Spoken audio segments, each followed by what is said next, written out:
একটা কথা জেনে রাখেন, নবীদের নামে মানুষ মিথ্যা কথা বলে।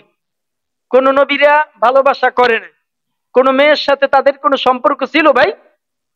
বলে, গান গায় যে ওই ইউসুফ নবী আর জোলাইখা নবী প্রেম করছে।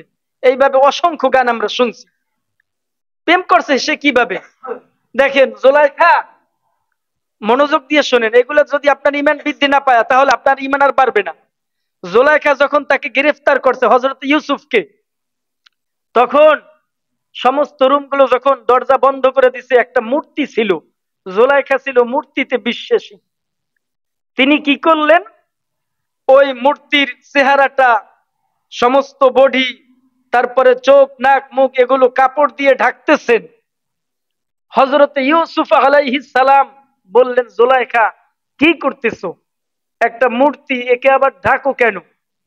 সে বলছে যে এখন তো আমি অপরাধ অন্যায় কাজ করব, যদি আমার রব, আমার, আমি যাকে করি, ইবাদত করি, পূজা করি, সে যদি এটা দেখে, এটা আমার জন্য লজ্জাকর, সুতরাং তার মুখকে আমি, তার চোখকে ঢেকে দিচ্ছি। হযরত ইউসুফ বললেন, সাধারণ একটা মূর্তির কাছে যদি তোমার লজ্জা লাগতে পারে, যিনি আমাকে সৃষ্টি করেছেন, দুনিয়ার সাধারণ কিছু কাপড় দ্বারা তুমি এই মূর্তির মুখকে চোখকে ঢেকে দিতে পারবা? যিনি আল্লাহ আমাকে সৃষ্টি করেছেন, দুনিয়ার সমস্ত কাপড় দিয়ে তার মুখ ঢাকা সম্ভব নয়। হযরত ইউসুফ যখন আল্লাহর নাম নিয়ে দৌড় দিলেন, সমস্ত দরজাগুলো ফট ফট অথবা দ্রুত গতিতে একটার পর একটা দরজা খুলে যেতে লাগলো। জোরে বলি সুবহানাল্লাহ। এখন দেখেন, জোলাইখা গান বানাইছে, জোলাইখা প্রেম করছে, এই গান বানানোর কায়দা আছে। যদি প্রমাণ করতে পারে যে নবী প্রেম করছে, ইউসুফ নবী একজন প্রখ্যাত নবী না? কোরআনে আছে এর নাম, কোরআনে একটা সূরাই আছে হযরত ইউসুফের নামে।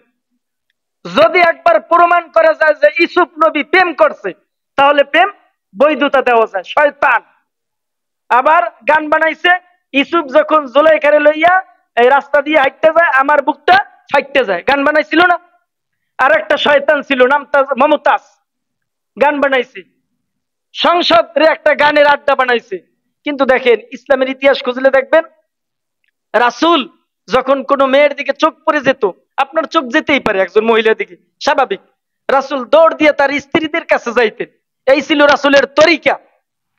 আপনি আলহামদুলিল্লাহ যদি অপরাধ করেন, করতে পারেন, সেটা আপনার বিষয়, কিন্তু যদি আপনি রাসূলদেরকে প্রমাণ হিসেবে স্বরূপ করতে চান, তাহলে তো আরেকটা বড় গুনাহ আপনি করলেন।